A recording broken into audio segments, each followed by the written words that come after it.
একটি প্রশ্ন এসেছে যে বাংলাদেশের সবচেয়ে সুদর্শন পুরুষ নামে একজনকে দেখা গিয়েছে। আসলে কি তিনি সুদর্শন? এটা নিয়ে অলরেডি আমরা নিউজ দেখেছি যে তাকে কেন সুদর্শন পুরুষ ঘোষণা করা হলো, এই পুরস্কারটি ফিরিয়ে নেওয়া হোক। তো আসলে যাকে সুদর্শন পুরুষ হিসেবে ঘোষণা করা হচ্ছে, আমার কাছে মনে হয় এটা নিতান্তই একটা বেহায়াপনা ছাড়া আর কিছু না। এইরকম একটা পুরুষ সুদর্শন পুরুষ হয় কেমন? পুরুষের তো সমাজের ভিতরে অভাব পড়ে নাই। সুদর্শন পুরুষ বলতে আমরা ওই পুরুষদেরকে বলি যাদেরকে দেখলে সুপুরুষের মতো লাগে, আর যাকে বলা হয়েছে সুদর্শন পুরুষ তাকে দেখলে একেবারে নিতান্ত একটা মহিলা মানুষের মতো লাগে। তিনি সুদর্শন পুরুষ হয় কেন? সুদর্শন পুরুষ তো তিনি হবেন যার ভুরুটা পুরুষের মতো হবে। কিন্তু যিনি সুদর্শন পুরুষ হিসাবে আমাদের দেশে আসছেন, আবির্ভাব হয়েছেন, বা পুরুষত্ব কেমন আপনি একটু চিন্তা করেন, ওনার ভুরুটা প্লাগ করা, এটা তো পুরুষের ক্যাটাগরিতে পড়ে। এরপরে আপনি দেখবেন তার দুলগুলো যে কোন জায়গায় পড়া, এটা শেষ নাই। এক এক দিন এক এক জায়গায় দুল পরে তিনি। গলার ভিতরে এই পর্যন্ত চেইন পড়া, হাতের নখগুলা এই পর্যন্ত বড় বড় নখ, আবার সেগুলাতে আইল্যাশ, আইশ্যাডো, চোখের ভিতরে যে কত কিছু লাগানো থাকে, এগুলো সবকিছুর নামও আমরা জানি না। তো এই যে অবস্থা, এমন একটা ব্যক্তি যাকে দেখতে নিতান্ত মহিলা মানুষের মতো লাগে, তাকে যদি আপনি সবচেয়ে সুদর্শন পুরুষ বলেন, তাহলে এটা এই জাতির জন্য, একটা মুসলিম অধ্যুষিত একটা দেশে, দ্বিতীয় বৃহত্তর একটা মুসলিম দেশের জন্য এটা লজ্জাজনক। এটা তো আমরা একটা দিক বলছি। এবার আপনি দ্বিতীয় বিষয়টা চিন্তা করলে আপনি হতবাক হয়ে যাবেন। বর্তমান প্ল্যানই চলছে এটা, অ্যাডলফ খানের মতো ব্যক্তিদেরকে প্রমোট করে দিয়ে সমকামিতাকে হাইলি প্রমোট করা, এটা বর্তমান প্ল্যান চলছে। মানবাধিকার সংস্থার নাম করে জাতিসংঘ যদি বাংলাদেশে ঢুকতে পারে, সমকামী কোনো ব্যক্তি পুরুষ পুরুষ বিয়ে করেছে, এটার বিরুদ্ধে যখন কোনো আলেম কথা বলবে, সমাজ যখন জেগে উঠবে, তখন ওই সমাজ ওই আলেমের বিরুদ্ধে দাঁড়ানোর জন্য মানবাধিকার কর্মীরা তখন রাস্তায় নামবে এবং তার ব্যাপারে মামলা হবে, জঙ্গি হামলা হবে, জঙ্গি মামলা হবে, জঙ্গি তোকমা লাগায় দেওয়া হবে। আপনি আমি তখন কিছুই বলতে পারবো না, একটা কিছু বলার নেই। এই জায়গাতে নক করার জন্যই তারা একটা একটা করে একটু করে দেখে যে মানুষের ফিডব্যাকটা কি।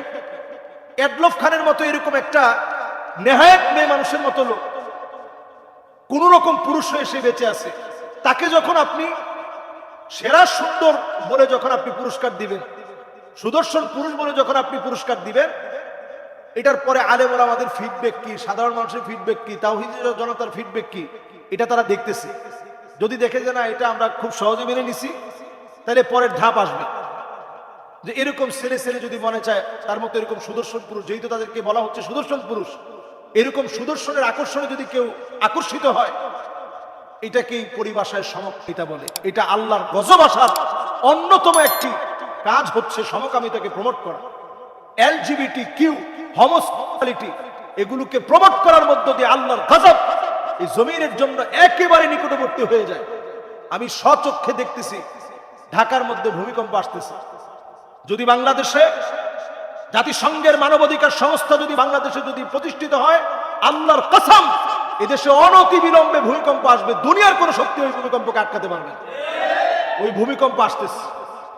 যদি আপনারা এটাকে সহজভাবে না নেন, আপনারা যদি মনে করেন যে আচ্ছা একটা সংস্থা হচ্ছে, অসুবিধা কি, এটা সাধারণ বিষয় না, এটা দেশটাকে ধ্বংসের দ্বার প্রান্তে নিয়ে যাবে। এই যে আমরা একসময় বিশ্ব সুন্দরী প্রতিযোগিতা হতো, আমরা প্রতিবাদ করতাম। প্রতিবাদ করার কারণে সেটা বাংলাদেশে এতটা নোংরামির পর্যায়ে যায় না, যেটা অনেক দেশে গেছে। এখনো যদি এগুলা নিয়ে কথা না বলেন, আমরা কয়েকদিন আগেই নিউজ দেখেছি যে ছেলে ছেলে বাংলাদেশে বিয়ে হয়েছে, প্রায় 1.5 মাস পরে এটা বোঝা গিয়েছে যে এটা আসলে একটা ছেলে। নানাভাবে সুকৌশলে এটাও কিন্তু সমকামিতাকে প্রমোট করার আরেকটা মাধ্যম। আপনারা দেখবেন যেই মেয়েটা মেয়ে সেজে, ছেলে হওয়ার পরেও মেয়ে সেজে 1.5 মাস কাটায় দিল। আচ্ছা চিন্তা করেন, 1.5 মাস পরে তাকে ধরার পরে তাকে কিছু তো উত্তম মাধ্যম দেওয়ার কথা ছিল, কিন্তু আপনি কোন একটা ভিডিওতে আপনি দেখবেন না যে ওই ছেলেটাকে মারধর করা হয়েছে, এবং দেখবেন ক্যামেরার সামনে ওই ছেলেটা একেবারে হুবহু হাসতেছে, তার কোনো টেনশন নাই। তার মানে এগুলো সব প্রি প্ল্যান। এই প্রি প্ল্যান করে করে দেখতেছে যে এটা নিয়ে মানুষের ধ্যান ধারণা কি, সেন্টিমেন্ট কি, মানুষ এটা নিয়ে কি করে। এই ফিডব্যাক দেখে তারা সমকামিতার মতো ভয়াবহ একটা মারাত্মক ধ্বংস হওয়ার, আযাব আসার মতো একটা বিষয়কে এখানে প্রমোট করবে। এটার অনেক উদ্দেশ্য আছে। বাংলাদেশে অনেক খনিজ সম্পদ আছে, এগুলোকে দখল করার জন্য তারা বাংলাদেশকে আযাবের নগরী বানাতে চায়। ফিলিস্তিনের মতো বানাতে চায়, ইরাকের মতো বানাতে চায়, আফগানিস্তানের মতো বানাতে চায়, সোমালিয়ার মতো বানাতে চায়, যাতে করে বাংলাদেশের খনিজ সম্পদগুলো তারা দখল করে নিতে পারে। নামকা অস্তে কিছু টাকা আমাদের দেশে বিভিন্ন সংস্থার নামে ওই সময় আমাদেরকে সাহায্য সহযোগিতা করবে, আর আমাদের দেশের এই মূল শক্তিটাকে তারা নিয়ে যাবে। তো এটা ইনশাআল্লাহ এদেশের মানুষ এটা হতে দিবে না, এবং আল্লাহ রাব্বুল আলামিনের ফজল আর করমে ইনশাআল্লাহ এইটা বাংলাদেশে ইনশাআল্লাহ আমরা হতে দেব না ইনশাআল্লাহ। এজন্য যারা এই জাতীয় কর্মকাণ্ড করেন এদের ব্যাপারে সতর্ক সজাগ হতে হবে। এরা আসলে নানা সুকৌশলে এই দেশটাকে ধ্বংসের পায়ে তারা করছে। আল্লাহ আমাদেরকে বোঝার তৌফিক দান করুন।